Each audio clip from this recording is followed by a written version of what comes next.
Now in electronic music, the drums are like the backbone or the skeleton of the track.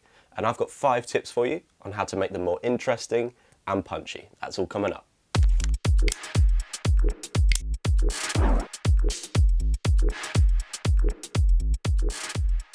Hi guys, it's John Holt here with The Audio Journey, helping make music production accessible to all. Now today's session is going to be based in Ableton, but what we learn can be applied to Logic, FL Studios or any other piece of software that you might be using. And the genre that I'm going to be working within is Tech House, inspired by the likes of Claptone, Patrick Topping and Bontan. But again, these tips can be applied to many different genres. And the reason is so many genres are using MIDI now for their drums, so it could go anywhere from pop, dubstep, trance, R&B, they're all going to use MIDI drums, so these tips are going to apply across all of those genres. So without further ado, let's jump into Ableton and look at my 5 tips. So here are the 2 drum patterns that I'm going to be comparing.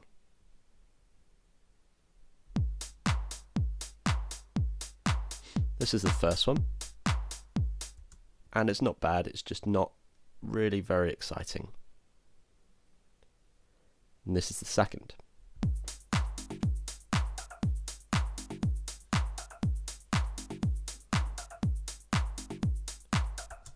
Definitely a lot more going on there, and definitely a lot more interesting. So tip number 1 is get a good sound to start with. You'll need to take the time to find the best quality samples that you can possibly get, as it's really hard to try and turn a bad sounding kick drum into a good one, for example. Now, this is the sample pack that I'm going to be using, and it's a sample pack called Raw Tech House by a site called Sample Magic. And it contains drum hits, so all of my drum hits like my kicks, my hats have all come from this sample pack. Also contains loops of things like drums, bass, and also top loops, which is like little bits of percussion, hi-hats and stuff to sit over the top of your drum loop. So sites like Loopmasters and Sample Magic sell really good sample packs, and you can pick one up for about £15 or £20. Get some really solid drum sounds, bass sounds, loops and other content. And I've linked both sites up in the description below. Tip number 2 is vary your velocities. Now when you're using MIDI notes to trigger your drums, you can add a bit of life into the patterns by varying the velocity to add a bit of groove and movement. Now here's a hi-hat pattern with no change in the velocities.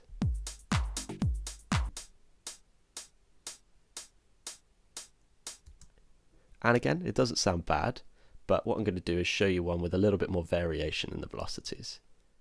So this pattern has more variety in the velocities. And it actually sounds like a human's playing it, as opposed to if it was like this.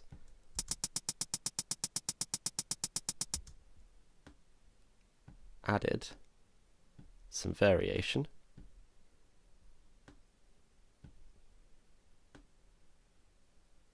Just like so, to make it sound a lot more interesting. And that is then quite quiet in my mix.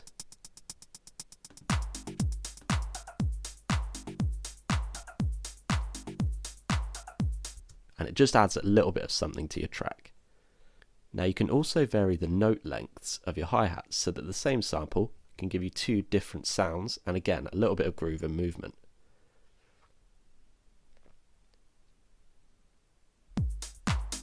So in this first pattern, the hi-hat sounds are all the same length.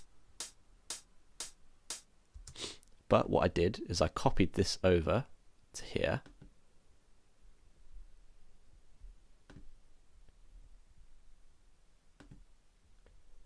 And deleted these 2. So these 2 make up this same pattern.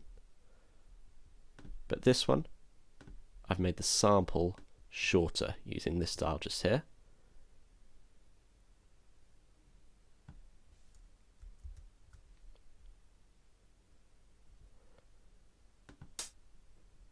And this is what it sounds like.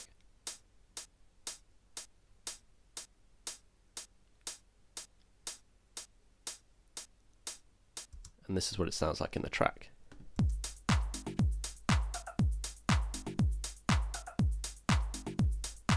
I've also got this one a little bit quieter.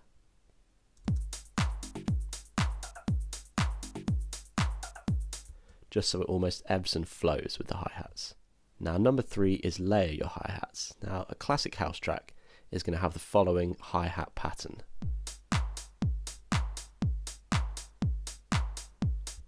What you can do is add a layer of 16th note hi-hats at a low volume to add another element to the track, which is what I've showed you already in the varied velocity example.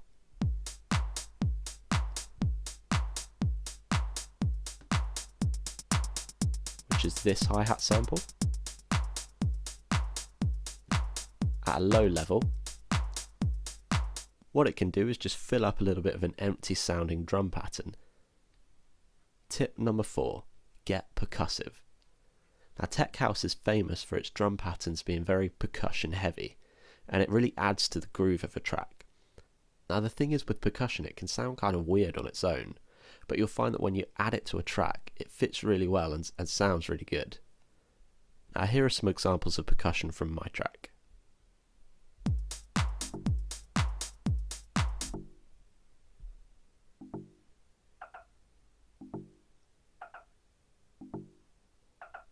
As I say, they sound a little bit strange on their own, but now if you listen out for them in the track,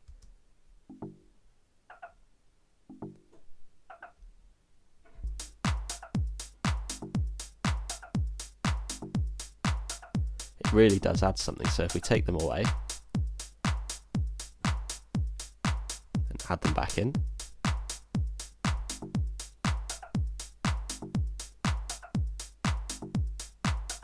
you can see what that's doing. And lastly, leverage loops. Now I think of loops as the final bit of glue that finishes off your drum pattern, especially in tech house. It'll fill up any gaps or emptiness that might be there in the track and make your drums sound really professional. Now this is the loop that I'm using in my drums in this example.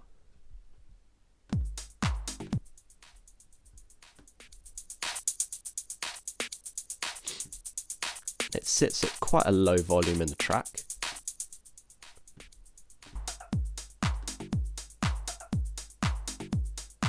But you can hear if we take it away,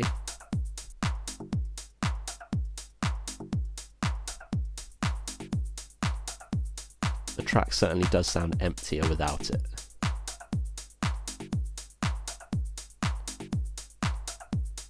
So just to recap, we've come from here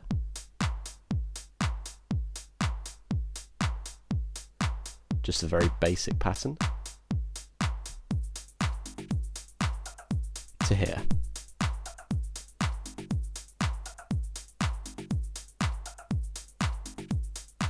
So guys, I hope this video has been useful to you, and if it has, then please leave a like and share it with someone else that might value it as well. It really, really does mean a lot to me. Now I'd also love to hear your tips on what makes drums sound really good, so if you've got any, please put them in the comments below so that we can all share them. And as always, if you've got any questions whatsoever, feel free to leave it down in the comments below or get in touch via any of the links that are in the description and I will get back to you. Now that's all for this week guys, I hope you've enjoyed it and thank you very much for spending a little bit of time with me and I hope to see you again soon. Take care.